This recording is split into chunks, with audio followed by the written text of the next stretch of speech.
the first word to Sahaj. Sahaj shared a lot of pictures with us this morning of what happened actually yesterday. And let's put those on the screen first of what happened to his car.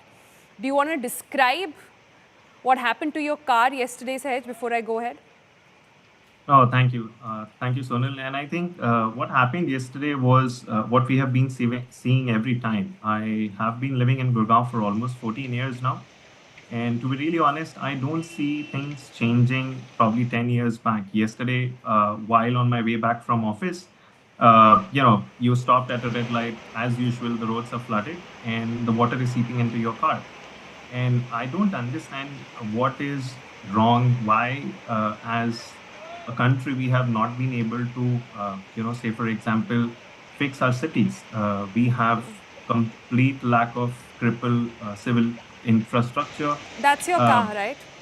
yeah, that's my That's what car. it looked like. That's what it looked like. And, just imagine you're coming up from office and you're in your formals, in sometimes even in a suit. Luckily, I was not wearing a suit yesterday. But, you just get out of your car, it just stops in the middle of the road. The water is creeping inside.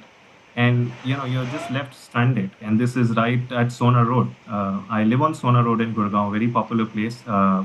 And it's also very infamous for all the waterlogging that happens because it gets choked. I live right at Subhash Chowk. People familiar with Gurgaon would be knowing it. Yeah. And Sonal, it just becomes so difficult to come because Hero Honda Chowk is just waterlogged. Rajiv Chowk is waterlogged. Medanta, which is one of the biggest hospitals, is waterlogged. How do you come home? As a honest tax-paying citizen, it just boggles me of what am I going through. And to be really honest, I was extremely frustrated yesterday while coming back, but then I mellowed down a bit because I saw one of the ambulance just struggling to reach, and I'm assuming it was trying to reach Medanta. And I was just thinking about what must be going through those family members' minds, right? Just imagine somebody has an emergency in this situation, somebody needs to visit a hospital. It's just bizarre. I don't understand why have we not been able to fix something like this. And we keep on ranting about this every monsoon, then we forget about it. But I think it is very criminal, and I think I made a tweet about this yesterday on Twitter, and it just went viral because, and I think it has right now. When I was checking it right before this, it has almost close to 20,000 views, and it's not because of anything viral which I said. It's because of what People people are just resonate facing. with it. But Sahaj, can I Yeah, ask you people a very resonate. simple question? Simple Yeah. question. Why do you still live there? It's because of, say, for example, work. Gurgaon is, I would say, it's that flashy dreams. I still remember when I was studying in my class 10, way back in 2003, 2004. I came to Gurgaon for the first time, and it just had that flashy thing. And I made a kind of a thing that time that one day I'll come here and work, and it happened. But I used to enjoy it earlier, but I think for the last few years it's just been turning from bad to worse. We are just making it the most pathetic thing. I think people live here because we move in from small towns. I also come in from a tier 2 city. We move in here with big dreams. We are honest tax-paying citizens. We complete our education. Our parents have good high hopes for us. Yeah. And everybody has that dream and they Sahaj, what want to you're come and saying fulfill in the city. resonates. It resonates so much with me, and I'm sure with so many of our viewers as well. People like us who come from small towns, want to make it big, want to earn a name from themselves. They think that coming or staying in Gurgaon, being able to afford Gurgaon is like you've arrived in life, right? Yeah. Like this is where dreams come true. It's in a Yeah. lot of ways how Mumbai makes a lot of creative people feel. But is that Absolutely. changing? And I want to take that question to Abhishek Asthana as well. Abhishek, is that dream now lost? I'm looking back and saying, what is this big aha moment of staying in Gurgaon? I have bad air, toxic air, unlivable, to the degree that doctors say that if you have a baby, leave Gurgaon. Don't be here. It's going to spoil generations of lungs altogether. You have bad water. You have traffic that doesn't move. You have very bad sort of road management as well. And you have extremely high prices. So what is still attracting people? And is this time that MNCs say, this is it? We will not make our expats go through it. Let's shift base. See, a large part is inertia. Of course, we have built our careers in a city. We have got our families in a particular place. Our kids go to a particular school. Our spouses work at a particular location. So it's very difficult for us to uproot everything and move to a new city. Basis a problem that's going to happen for 2 or 3 months, and that's a problem as well. I mean, because it's a problem of 3 months, it doesn't become an electoral issue, and the politicians never face it. I mean, imagine even the water, even the pollution issue as well, right? It's for 2 months, But and is it people three just forget. months? I think it's half a year. 3 months of Exactly. I bad mean, air, then pollution, then there is traffic, then every time Diwali now the same traffic is going to start. Any yeah. long holiday, the same story. Yeah. So, I mean, the point is that where do you go? I mean, it's not that there's a utopia elsewhere as well. You have stories from Bombay as well. You have stories from other cities as well where waterlogging is there. So there is no solution, I guess, where I can just move to a city and, I mean, have everything sorted, right? Any of the metros that we have are choked with people, of course, overcapacity. The roads, the municipal corporation can't take it. They are not prepared every year with the pollution issue or be it the drainage issue as well. So it's a predictable problem. It's not a, I mean, accident, or it's not a flooding that has happened. It happens every year. I mean, yeah, I fail to understand how can we not be prepared. It's a basic issue. I was there for the last 10 days in New York. And I mean, of course, roads are bumpy there as well. But the issue is that they can predict stuff. They can tell people that this is the problem that's going to happen and be prepared for it. But here, I'm hearing when I came back, I saw a message from my RWA president saying that the basement is flooded. I mean, we can't do anything about it. We have unprecedented rains, and this unprecedented rains happen every year for some reason. So, You're I mean, saying it's where do very you difficult go? to. You're saying where do you go, Abhishek? I think Guinea has an answer for that. Yeah, Guinea please, I would is love to hear. Noida the place now? Can I Noida just is, point out for everything that is said and all the debates that happen between Noida and Gurgaon, Noida scores. life, the fact is Noida has not gotten flooded at all. it's true. It's actually absolutely true. Noida's not got flooded at all. But Noida is not half as cool as Gurgaon is considered to be. Why And is that? the Why is biggest- that? It's like, so you know, a couple of things that I thought were very fun in this conversation. I loved how Abhishek has decided, और कहाँ जाएंगे अब, छोड़ो कोई बात नहीं, 3 महीने ही तो होता है, क्या ही फर्क पड़ता है. That is an attitude where you will not even go to your authorities and ask questions. You will not go to the government and ask questions. Gurgaon pays the highest taxes as an area compared to the rest of India, but we're not questioning. We're very happy with the fact that 8 mahine, 8 months at least, it's very cool. The other thing that somebody said was that it's all right, Gurgaon makes me feel like Shah Rukh Khan, and it is true. You have to give it to the absolute genius of the land mafia there, of the ones who are building these 100 crore apartments there, that they have made it sure that if you have to arrive, you gotta arrive here. So it's brilliant marketing genius. But I also think it's extreme laziness that across India that I see. Look, when the fields in Punjab are drowning, my heart goes out to them because there's nothing that we can do at this point in time, which is why everybody's praying for Punjab or Himachal. Gurgaon, this happens every 3rd month. There's something or the other because there is no drainage system. We all know Gurgaon did not have a drainage system. We don't ask enough questions. We don't It's pay an enough afterthought pressure. city, yeah. Yes, we don't put enough pressure that you got to find a solution. We're happy with the cool tag, and that is the biggest problem of Gurgaon. So we are the problem then. Huh? We are only not putting enough pressure on the authorities. We are not asking politicians. Look, when they want we are not elections- making it an election issue. So Absolutely. it's on us. When they come for votes, we listen to them. Either we don't go and vote, Oh, or one we don't second, let put me just across say our this. points. I have lived in Gurgaon. I have also lived in Noida. In the past 15, 20 years of me being in Delhi NCR, no politician has ever come to my doorstep. Really? Let's be very clear, in the condos, in the societies we stay in, no politician comes. Because half the time we are not voting. So let's be very honest about that front. It's They're our probably problem. going to the JJ colonies because they know those people will turn up to vote, and that's why this is not an election issue. Let's be honest about it. Absolutely, it's our fault. We're not voting, we're not asking enough questions. Ask any of these people if they know the names of their councillors. None of them. Have you ever written a single note to a councillor? None of them. Have you ever called up the MCD or the MCG number in this case and made sure that 20,000 calls go, that they have to take a call? No. Have you ever called the cops? We like to believe that, "Arey, kaun sunega?" Because we live in a cool city which at least for 8 months gives us that image of listen, this is the richest part, this is where the malls are, this is where the big skyscrapers are, this is where we come to arrive. So, Yeah. well, that is the problem. Cool city, Gurgaon. Also very expensive city, Gurgaon. And Vishal is here to give us a breakup of that. Vishal, could you put things in context for us? And I'm really trying to wrap my head around this. In the name of, and you know, Vishal brought a very good point earlier when I was speaking with him, that other places have carpet area, etc. Gurgaon doesn't even calculate like that. They have a super area. And why a super area? Because it has a lot of amenities.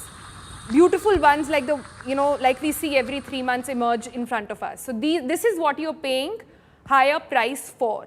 So what exactly is happening? And I really want to understand the story, Vishal. How did Gurgaon get here? Why have we fallen for the Gurgaon FOMO, for this cool tag that really is doing nothing for us? So Sonali, of course, FOMO is a factor, but I can see there's a lot of gloom and doom on this panel, and legitimately so. Uh, See, home prices are a function eventually about demand and supply. In between, they go through a lot of ups and downs, which are more driven on factors outside of that. So, Gurgaon's story is actually a story of the obsession in North India for land and property. And because of the type of description that one of your fellow panelists gave, that it's like a cool city. So everybody who wants to have some presence in North India and a cool hub, Gurgaon has become that place. The other part is, yes, there's a lot of FOMO. I think in one way, Gurgaon is right now an extremely lethal cocktail. Builders want to make it unaffordable. Government wants to make it unlivable. Both of them are trying very hard. Fortunately, I think Gurgaon, unlike many other cities, has a very strong real estate lobby. And it can be used for nefarious purposes, but there is also a positive side to it, that they have enough leverage to make the engines of governance improve if they all unite together. So prices are high. It'll adjust. The prices of Gurgaon today are, I think, 15-20% lower than Mumbai. For a city which has a population 1/6 of Mumbai, double land size, so it'll autocorrect. I don't have a doubt on that. But even if it autocorrects, one of my fears is that most Indian cities now are pretty much Ram Bharose. People go in with the intent that it'll be privately managed. So in one way, a consumer is paying two sorts of taxes. Once the tax is to the government, the second tax is to the private builder to ensure that he doesn't see the government whatsoever. So until we don't crack that municipal part where governance gets fixed, we will keep paying more to escape the cities that are under our civic administration. And that's my fear. Even if prices come down, we will still find a way to screw it up. Yeah, but there has to be some marketing going on, right? Like, I'm just trying to piece this together. It doesn't make sense. Like, why will I pay so much of money where in a city where I can't commute in public with public transport or private transport, or probably even if they were to get these taxis that fly, I don't know where they will find landing spaces. Like, it's just not making sense. Look at the memes that are going around that we are popping on our screens as well.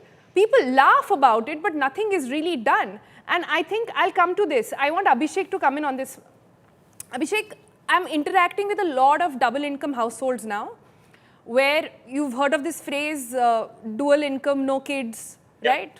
Dinks, right? Yeah. And one of the reasons they say they're not going to have kids is because it's simply unaffordable to maintain that standard of living, right? The property price you pay, your recurring expenses like land, etc., all have a role to play in this. There is a reason why people have changed their entire life structure to just get out of cities like these. I know so many couples now who are saying, boss, I don't want to live in a metro anymore, because this is not just a story of Gurgaon. Look at Bangalore, look at Mumbai. I think the metros in the country, like Vishal said, are all Ram Bharose, which is such a sad reality of our times. And that's why people are saying, enough is enough. I'm going to go back to my hometown and I'm going to set up something there. I'll start out from there. Yeah. Sure. See, it's also a kind of a think of privilege as well. If suppose I had a choice to move back to my hometown and earn the same amount of money or maintain the same amount of lifestyle, I could do that. I could very well do that. But the issue is that we don't have such options. When you go back to a tier 2 city, you don't have any kind of employment options which are comparable to a metro city. So see, I can choose to move to a different city, but I cannot convince my employer to move to that city, right? I mean, it will be very difficult. Ultimately, we are living paycheck to paycheck. I mean, the moment we have to make a choice, the first anchor point is our jobs, basically. So until and unless we get an option to maybe work from home, I mean, COVID brought that movement, by the way, but then the employers realized that the work was not going to happening. So what they did was they removed that privilege, and everybody had to come back to office.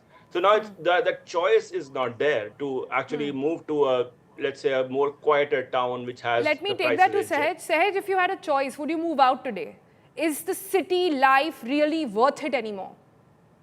No, I would definitely move out, Sonal. I think if I had that same quality of life, probably same things to do, and getting same level of employment, I know that I'm going to lead a much better life in a tier 2 city. But I think that's not the reality for a lot of us. That's everybody would want to do that. I have been talking to a lot of my friends.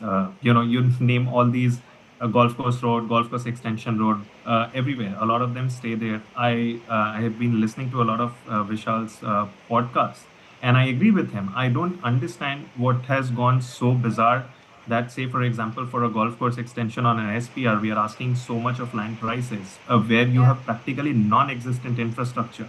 You can't even Forget forget asking. about. People are lining up to take it even before on the first day. It's like a vegetable market. Yeah, but I think, Sonam, I also have seen this, that I do believe that there is also a factor of the trade market that Vishal talks about. I personally have been in the decision. I'm actually in the middle of buying a house for my family, and I am seeing that same thing. People have entered in maybe in 1920. They are exiting it at 3 times. There is suddenly a slowdown. I have been reading a lot of report from Anarok and stuff. There's a slowdown in the market from this quarter. So there is definitely, the brokers and the builders are ready to talk about negotiations, which was not happening because I have been in the market searching for a house for myself for the last 1.5 years. That was not happening earlier. But I do understand. I think it's just inflated. It's a mechanism to kind of double Yeah. money. It's a mechanism to do. Vishal wants to come in on this, but I just want to get a quick word from Ginny. Ginny, you and I don't have the choice to leave metros. I wish there comes a day where you and I can operate out of studios which are not built in Delhi NCR. But for you and me, what's the choice? What do we do apart from raise this issue year after year, monsoon after monsoon, and then get called out on social media कि ये सिर्फ noise करते हैं, solution नहीं बताते हैं? क्या करें हम? But actually, small towns are also not a solution any longer. If you look at the flats in Goa, they are now retailing at 3.5-4 crores. In But Goa. Goa is not a small town. Okay, Come on. if you go to the hills these days, any of the hills, they're all selling 3-bedroom houses with balconies, again retailing at 2.5, 3. Unheard of figures anywhere. It's not that real estate is only limited to being expensive in Gurgaon. Even in Noida, even in smaller towns, tier 2 towns, prices are highly increasing in real estate.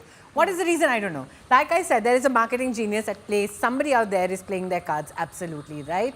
But is moving to small towns an answer? No, he's right. The kind of jobs that you have here, because they're based out of Delhi and Gurgaon, is the reason that we get the salaries we do. If we move to a smaller town, those salaries would not come. Also, if you have kids, the kids are used to a certain culture and living in a bigger city. It does have its advantages over everything else. If you talk about us, look at all of us.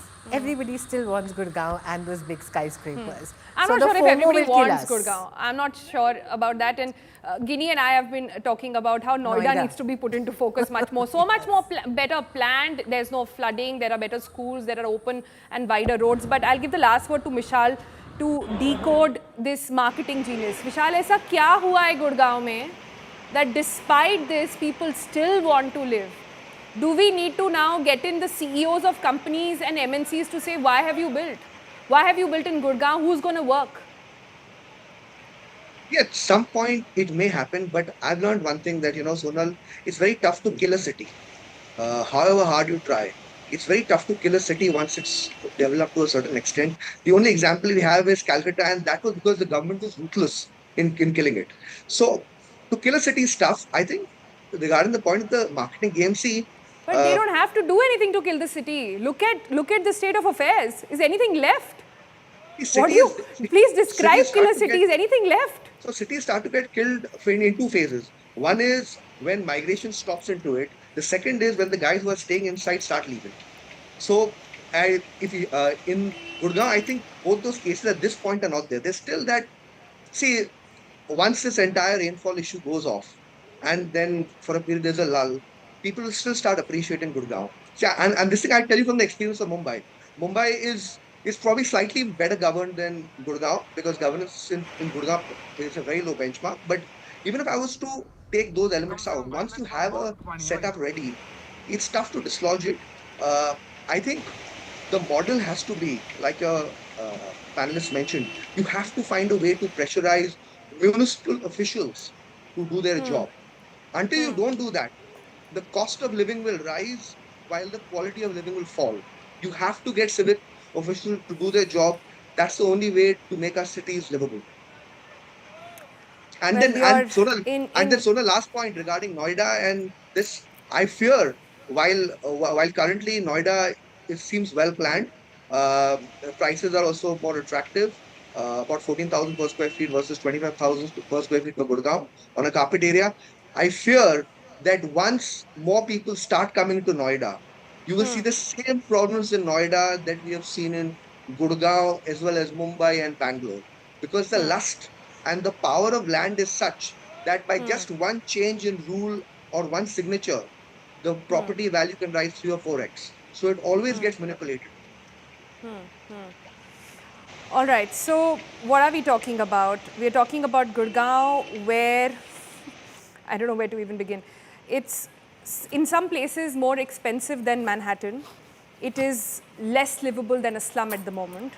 There are places where this is a city where you're breathing poison, you're driving in a chaos, and you're paying a fortune for all of this. So, wow, congratulations to everybody who stays there. And my heart goes out to those who are struggling to make ends meet, to live this dream of having arrived in life in Gurgaon.